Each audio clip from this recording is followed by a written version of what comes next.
This is nice. Just had my second night here at Stoke Bruerne. I'm going to head off later this evening, but I've got to go and have a blood test yesterday, so called them up and apologised, and luckily I had a cancellation today, so that's the job of the day. Yeah, it's lovely here. It's very quiet, although there was a couple of lads on motorbikes last night. They didn't race up the towpath, but they, a bit further up, they jumped on and made a lot of noise going up towards Woodland Walk. But we're enjoying it here. We're going to move the boat after 4 o'clock this evening. Kids are coming down. The boat's just moving now. Kids are coming down, and yeah, we're going to have a good time. Only go down 2 locks, and there's some 7-day moorings there, and I'll park up there for the night, or moor up there for the night. The lovely Stoke Bruerne. Charlie, one of the boat trip boats. Sculpt to the old workboat. I think that's built in 1935, and there's a sign on it during the war. It was down in London, used as a fireboat. Some water pumps on there.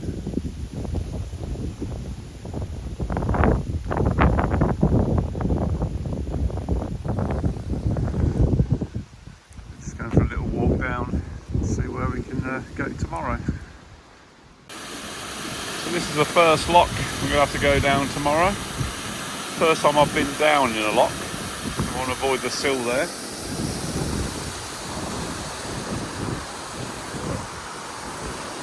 Quite a big lock. Get 2 boats in there easily. That's the navigation pub, which is adjacent to this pound here. And it looks like there's someone coming up in the locks.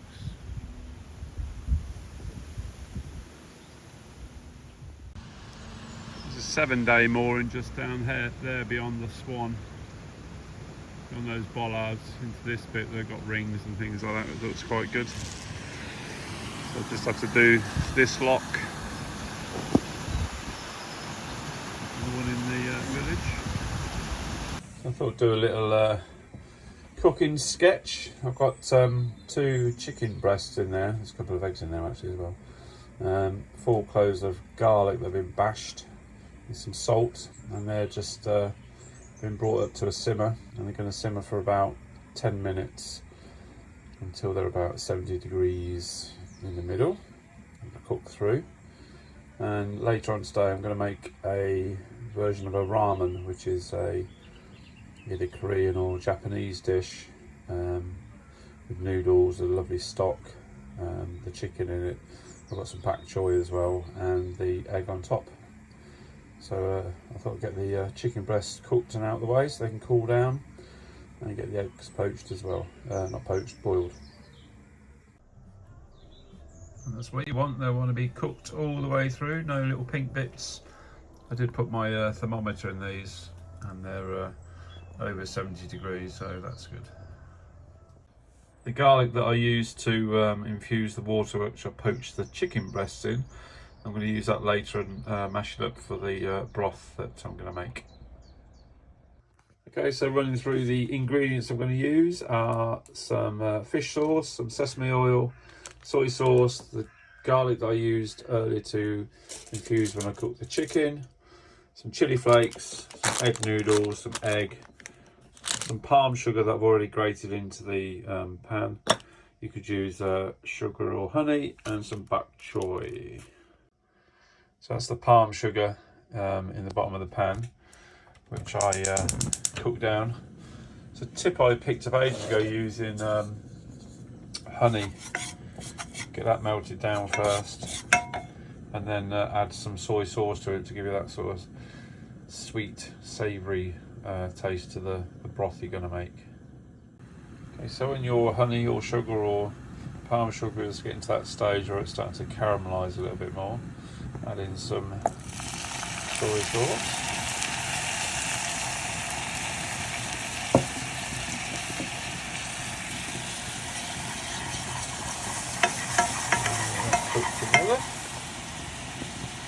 And the chili flakes, this is crispy chili in oil.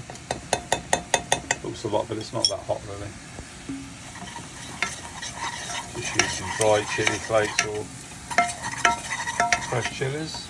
Put away for a bit. So chop the leftover garlic. Yeah, it's quite a lot. I would put some fresh ginger in there, but I don't have any. I don't even have any powdered ginger, so do without that this time. It won't matter though. The garlic goes in there. Gonna cook down a little bit.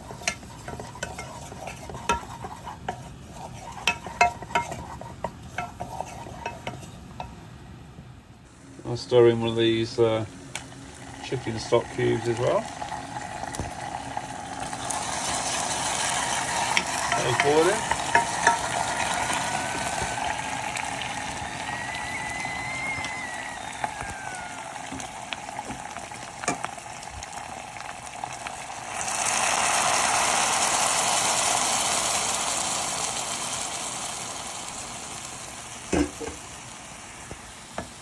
The cloth get in there. Into that I put the stalky bits of the bok choy to cook down.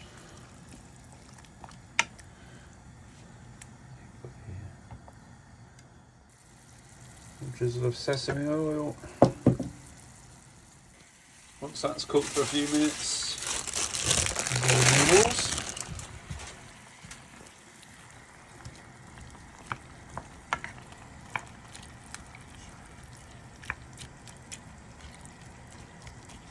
And cook down. So there I've just added the tops of the bok choy. They won't take long to cook at all. And this is almost done. And there we go. That's my version of a ramen with poached chicken fillet, egg noodles, and that lovely spicy broth I've just made. I'll put some of the extra crispy chili on top because I do love it. There you go.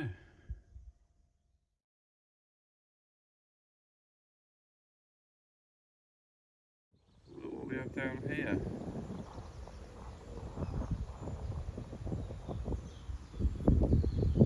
Little moorhen chicks. I think it's for. I did get some stills of them, which I'll put up at the end of the video. Being fed by the parents. Not the prettiest of chicks, but still wonderful to see.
Thank you, crew. On to the next one, please.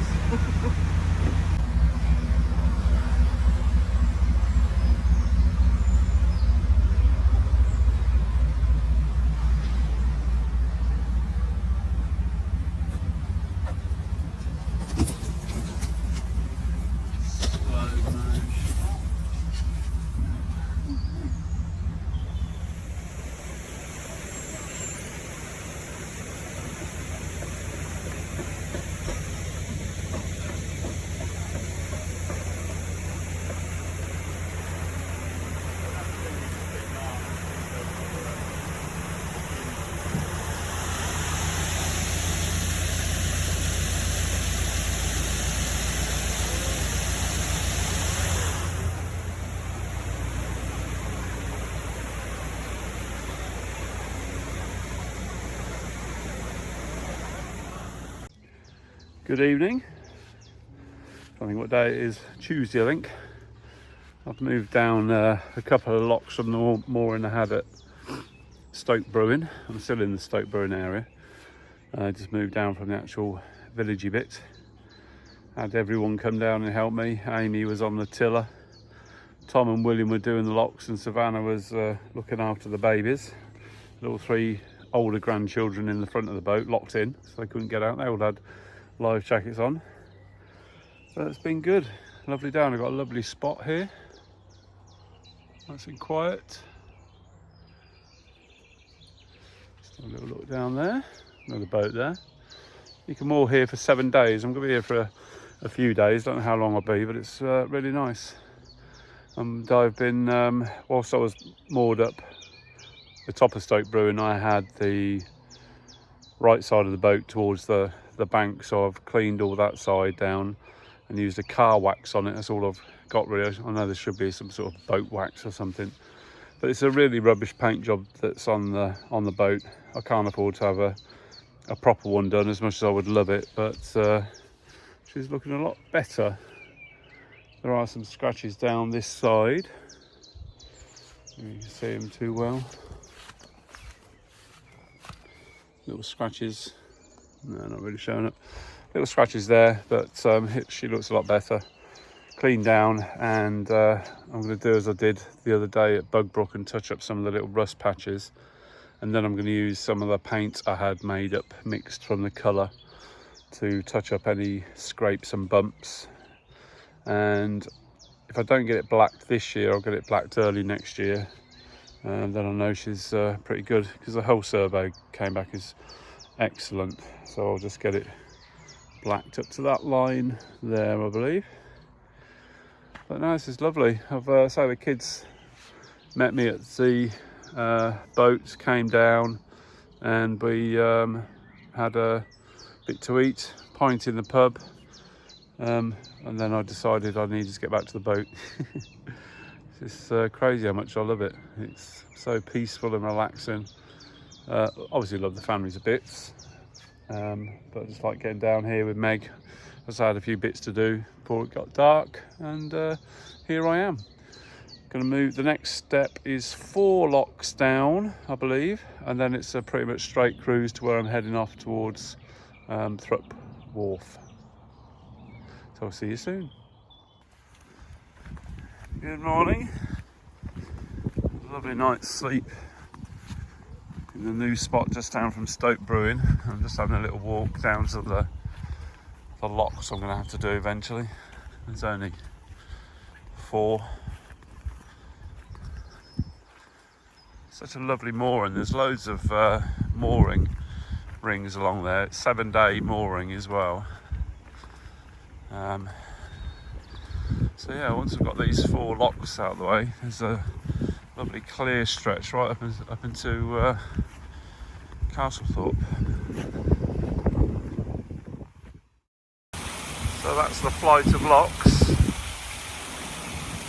Goes right down under the A508, I think it is. I think there's a boat coming up actually in the distance.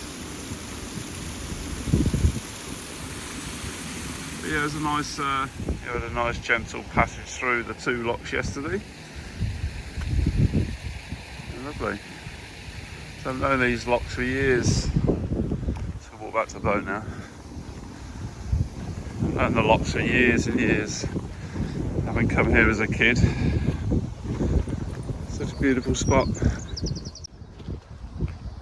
Yeah, so that's the locks I'll be doing. Don't know when yet. I'm going to stay here a few days. It's so nice. You get you get walkers going by, but not as many as there were up in the village of Stoke Bruerne. You see, you got all these mooring rings behind me.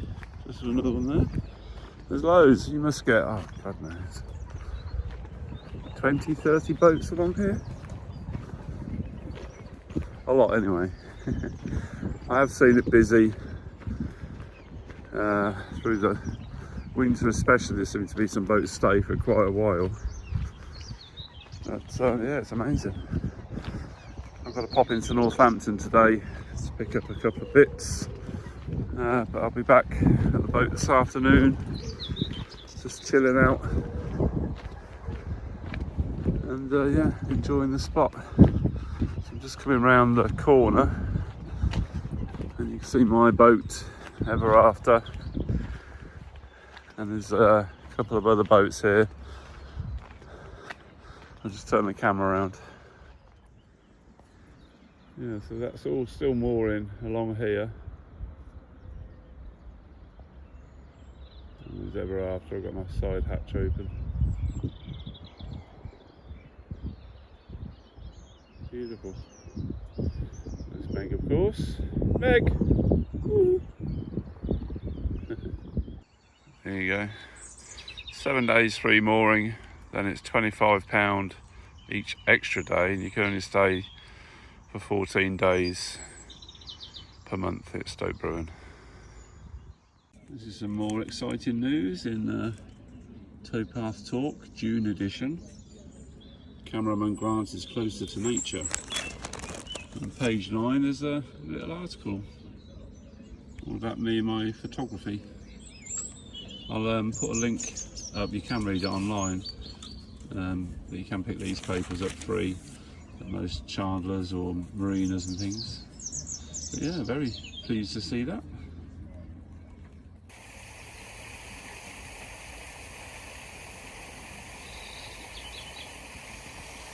I guess quite selfishly you think you want all the mooring spots to yourself, but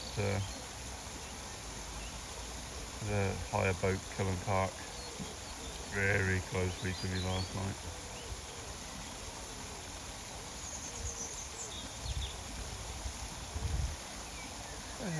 Quiet people, didn't disturb me. I love seeing these boats going up tied together. I'm not sure if one hasn't got an engine or what, but yeah, it's beautiful. Maybe they're going up to the Crick Boat Show. There's been a few going up recently like this. I shall find out on Sunday. I saw this further up the canal. Quite a cool improvised shipping container. I think I'd have liked to have brought that through Blisworth Tunnel. I would imagine it had to book its passage through, because it's a lot wider than a normal narrowboat. The only windows it has are on the front as well. Don't think it's got any side hatches, but yeah.